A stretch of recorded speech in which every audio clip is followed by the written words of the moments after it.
I don't know. I don't like people. Yeah. Like I said, I'm not really a gig goer. It just depends on who it is.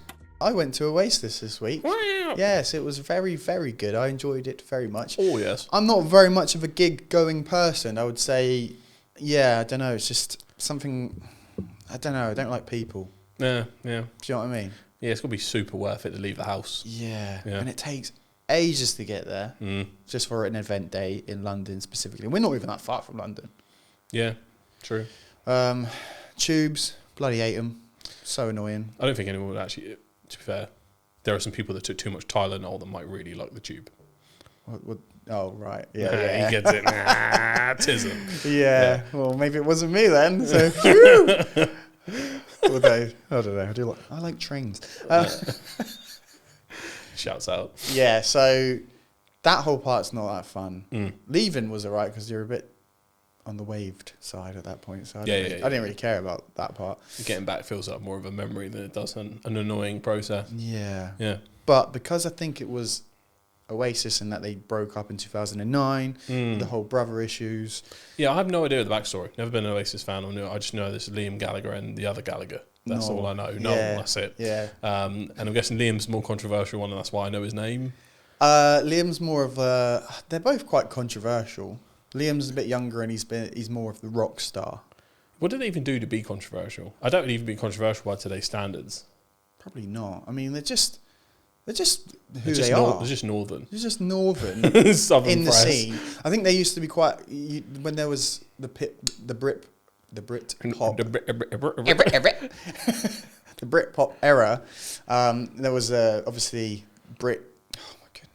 there was Britpop is hard to say. Britpop era, but there was Blur versus Oasis for like Top of the Pops. And when they both brought out an album at the same time, it was like who's gonna. So, but it was like apples versus oranges, right? Because I like both of them, but Blur a little bit more southern posh-ish. The London-based guys. Part Life, Yeah, Part Life. And Oasis are northern soul, do you know what I mean? So they obviously had pops at each other, and Oasis were very much like, we're the best band in the world, do you know what I mean? Healthy competition, I think people thought they were just douches. And they do have strong opinions about things. So they are controversial in that way, and they just get on it and do drugs and have a good time. So proper rock stars then. They are rock stars. When rock stars were rock stars. Yeah. Make rock stars great again. Probably the last rock stars, do you know what I mean, of 70s, 80s and 90s, like rock stars were just crazy. Yeah, end of an era. Yeah, so I think Last they were on of the Jedi end. Order right here. Yeah, so then the 90s were massive for them, a little bit early 2000s, and they started to just fade away a little bit, and then they had their issues, the brothers, where they just hate each other. And was it just personality beefs, or was it like money? No, it's not money. It wasn't money. So Noel wrote pretty much all of the songs. And he felt like Liam was taking too much of the credit for everything he wrote? No, Liam definitely knew that. I think he was just like, he was the better singer or the front man. He was the lead singer of the band, but Noel, he's the lead singer in my band, dude. Noel was, I prefer Noel singing was as well. He's got a beautiful voice. Yeah. But yeah, they just felt like there was like the sibling rivalry was crazy, even though they're like a 6-year gap, I think, between them. So there was a story once where I'm pretty sure one of the other ones cracked each other with a cricket bat because they were so drunk and they just like they hated each other that much. Damn. So they weren't really good friends, and they were like bang. The band broke up in 2009, and they wouldn't speak to each other for years. And yeah, that was it. And they basically were like, Oasis is never getting back together. Yeah. And they don't speak. Anyway, here's Wonderwall. Yeah. Today. So for years, it was just like, oh, you guys ever get back to it? No, never spoken to him since. No, I'm never speaking to him again till the day I die.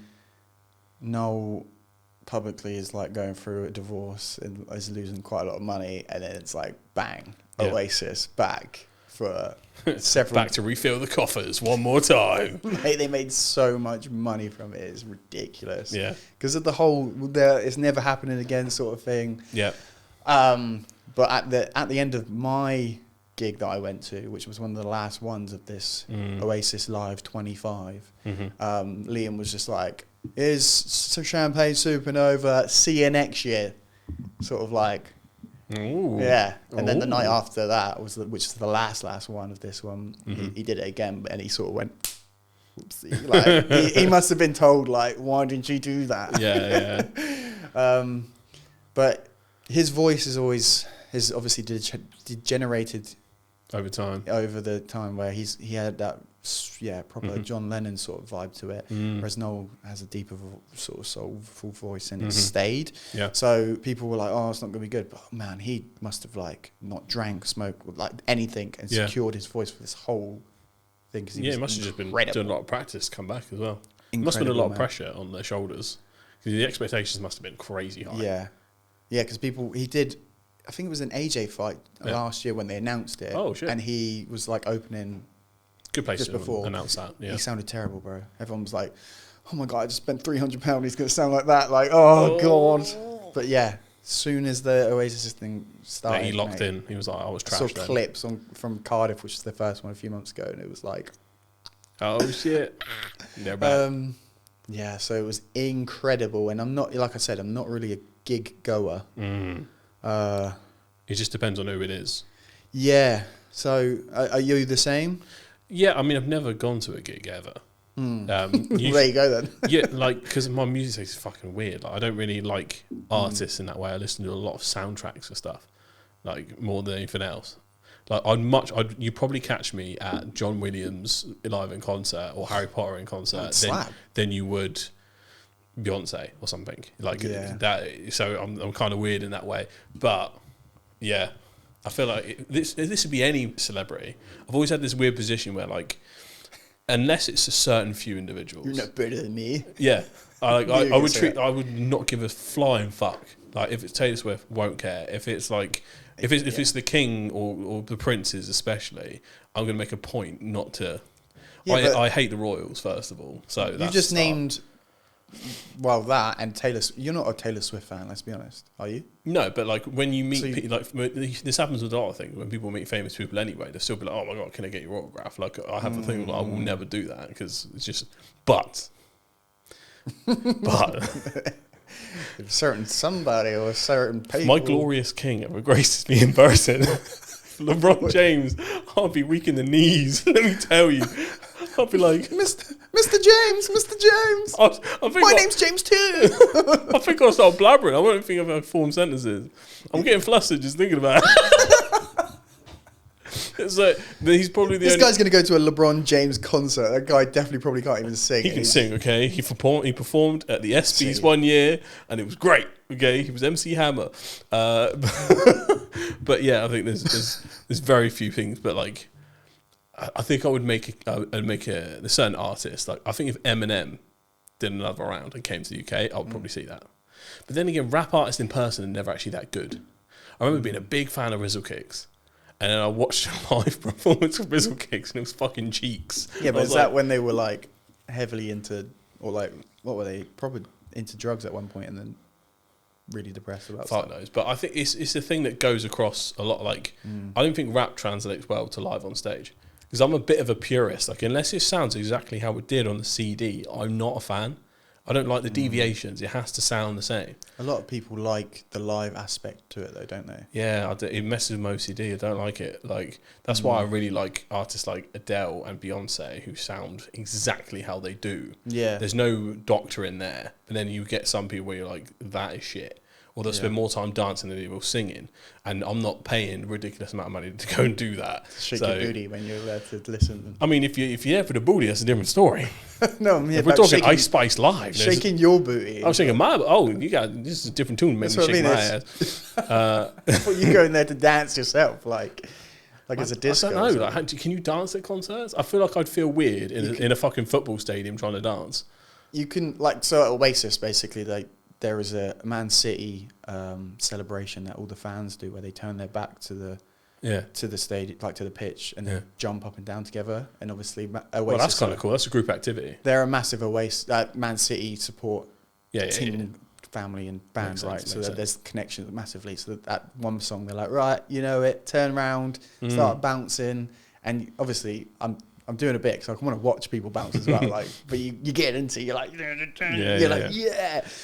But that's a group vibe, I feel. But like, It depends. Like, I would love to go to a Limp Bizkit like mosh pit live. Shit. I know you definitely can die for that. Chocolate starfish. Yeah, but like, break your tonight. Like, yeah, I feel like you've seen it when people like jumping. Have you ever been in a mosh pit, by the way?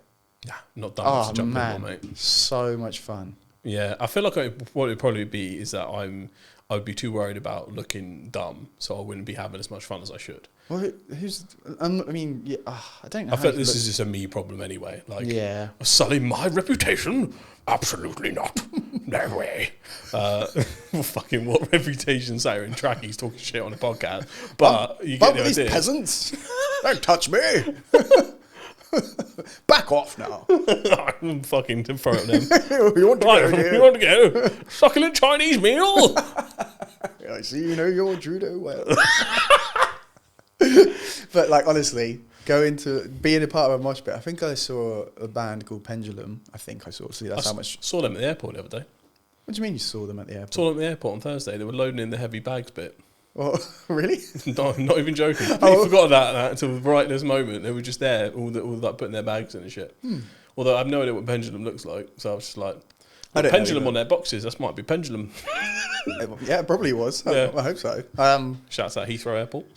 They were they're just in a nightclub in Southampton. And, I always find it weird because they do sing and do, but you know when you get DJs and stuff, like I don't really get it. It's probably like a big thing to me. I know they do the mixing and stuff, but really aren't they just pressing play and just letting people depends dance? On the type of DJ, because some of them have like a pre-prepared set that they could just press play on Spotify, but then I'm sure like they'd recreate what they've done live.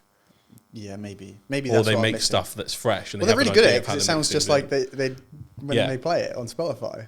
Because, you know, like you see like David Guetta or something, he's mixing everything. I'm like, bro, it sounds, you just press play here. You're just mixing things. I used to be a big fan of a DJ called DJ Jaguar Skills. I knew you were going to say, I was going to bring it up. I had to bring it up because, like, one, my Xbox gamer tag from when I was a kid, so formative years. Yes. But he used to make these fucking funny mixes, and they used to be great. They used to go on BBC Radio 1 Extra back in 2009. Show my age. You old. I'm so old. But he used to wear a ninja mask, so of course, like, baby me was like, I'm in. He's a fucking ninja with a DJ thing. I'm in. Made me buy a DJ deck and everything. I thought I was going to the moon. Oh, I got one as well when I was a kid. Definitely tried it and like. All I wanted to do was go. Mate, when DJ Hero came out, oh my god, play that I thought that was it. I thought I found my calling for life. Because I couldn't play Guitar Hero. Oh yeah, I just can't. I think it's something about the orientation that fucked with my brain chemistry. But when it's in front of me, I could do it. Oh yeah. I'm surprised there wasn't more than 2 of those. Was the second one? Yeah, do you know DJ Hero 2? I know, I do remember it coming out, but I didn't buy it because I couldn't afford to. Yeah. I used to scratch so hard that I broke my deck. And what happens every time it span, it would press one of the buttons. So if you just span it normally, so it's just like I was like, Slurms Mackenzie did party too hard. Rock on. Shouts out to Slurms Mackenzie. Yeah, man, that guy partying. Mate, I thought a way to go out. Dude. Yeah, that's where I want to go out. Yeah. I insist on going out in a blaze of glory. I'm not going to be sat in a hospital bed at fucking 80, like, heal me. No. Well, that's... I've got to find something to die cool in. That's what, going back to Oasis, Liam Gallagher said, like, I'm going to be doing all the drugs in the world on my way out. Like, I'm not going to know... Tiger blood. Yeah. Charlie Sheen type shit. Yeah, that's the way to do it, I think. I would say... I'd love to watch Eminem as well, because he is my favourite artist. I've never seen him live, but he's does he ever tour outside of the States even back in his heyday? He's definitely done like a few rounds to the UK and elsewhere in the last 6-7 years, I'm pretty sure, because he's done like 2 albums. But I'm just never really like pumped to go see it. Even Oasis, I was like, I could take and leave it. But I think it's because he felt like he's always there. Yeah. So he doesn't feel like he's going anywhere. But even he's semi-retired, isn't he, really? Nah, he's still active, bro. What, M? Yeah. Oh, okay. So I thought he kind of came back for that kind of Houdini album to start things off, but that has been the only thing he's done in a while. No, he dropped an album after 2020 and then 2021. I see, this is how you can tell I'm not the music guy. But yeah, he's the GOAT, man. He's still actively going. Yeah, there's a case for Nas, but I do love Eminem. Yeah, man, He's my guy, man. So I think I would want to see him. I'd like to see Kendrick Lamar live. I think he'd be really cool to watch. Yeah, I feel like he would. Again, I feel like he wouldn't be like studio perfect, but I think he'd bring a good party vibe to the whole thing. And maybe that's what it is. Maybe it's just like a big kind of nightclub party in a different environment. But I've never really liked nightclubs, so I feel like it's the wrong place for me to be. Because Oasis have like stadium anthem songs. So when you watch them live in the stadium, it makes sense contextually for them to be there. Yeah. Yeah, and then I did see a clip this week actually of Kanye at like from years back. But when he's you must not be named. He starts singing it and then he just lets the crowd sing. Yeah. Which I guess, like, you're there to watch Kanye, people will be like, oh. I don't mind them doing that once in a while. The vibe, though, like, everyone was singing. And it wasn't even an English-speaking country. I think it was, I can't remember where it was, but they were, like, nailing. It sounded so good. Imagine being part of the vibes. So, to be fair, if he came back, and I'd go watch him. But, like, I wouldn't go up my way. Put my Mosh sticker on and I'll go see him. Yeah, exactly. I don't know what crowd I'm going to be in if I do go watch. Just going to be like, oh my God, dude. Yeah, like, didn't get the vibe check. The music still slaps though. We're going to see Kanye, we're here to see Ye. Like, Ooh. But I did go and see Arctic Monkeys. Want a teenage ninja turtle, gonna turn her into Squirtle. And do you know what? They were incredible as well because they were in a cricket ground in Southampton I think last year. But they went. They started off in a band in Sheffield, you know, going about nightclubs and getting on it, partying, and you know, being on the social and all like that. Yeah, and then they got a bit bigger, and then they started making like more anthems and stuff, and it banged. And then they've been in the US, like staying in 5-star hotels too much because they literally make elevator music now. It's really crazy. And you go to watch them live. Getting back in a Sheffield shed, mate.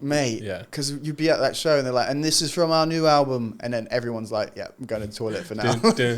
Come back when you're playing Betty Look Good on the Dance Floor or something. Yeah. But like, and he's just like, you're looking past the shower at me. He's got that David Bowie wobble. But it's really slow. It's like, oh my goodness. Yeah. But I get it. They got to push their new stuff. But you know, when people have made it, because the Oasis thing was more like classic tour. Like every song banged. Like they haven't made new music, but you know. Yeah. Do you reckon it would be successful if they did? Depends, because again, Noel's made some really good songs, I think, over the last few years, and Liam's made a few, but Noel's the songwriter. Yeah. And even during that time, he's made albums and stuff, and it's just he's solo pretty much. And he's like, yeah, I've made loads of great songs that Liam would be amazing on. But this is when they weren't talking. It's like, just give it to him then. Just let him have it. You know? Please! He's like, well, I can't sing it the way he would sing it, so I'll never see the light of day. And you're there like... Because he's so stubborn like that. It's like all the unreleased Michael Jackson music or the Frank Sinatra stuff that you never want to sing. It's probably stuff like that. Yeah. It's just like... Did you ever listen to the Seth MacFarlane album he did with all the... He bought the disc Discovery, so after Frank passed, he bought the... I think Frank's estate approached Seth MacFarlane and said, do you want to buy this? Because he kept doing so many on Family Guy. And he was like, yeah. And he's been releasing all of the music that Frank never got to sing. I was like, that's fucking well cool. I need to check out the full album to see it, because I love me some Frankie Boy. Because his son, Frank Sinatra Jr., was always on Family Guy as like a guest, and there was him and Brian doing songs and stuff. So they're always teaming up. I can see that happening. And even Logic, the rapper, had Seth MacFarlane do a Frank Sinatra sing a bit for his chorus on his songs. It's like... He's damn good at it too. Wow. All voice actors can sing. Yeah. It's actually insane. Like, I remember it's Avatar The Last Airbender, the lady that plays Toph, who's like the best airbender in the show. She's one of the best things I've ever heard. She's got pipes. I was like, what the fuck? This is insane. But I suppose you have to have that kind of vocal range to be a voice actor.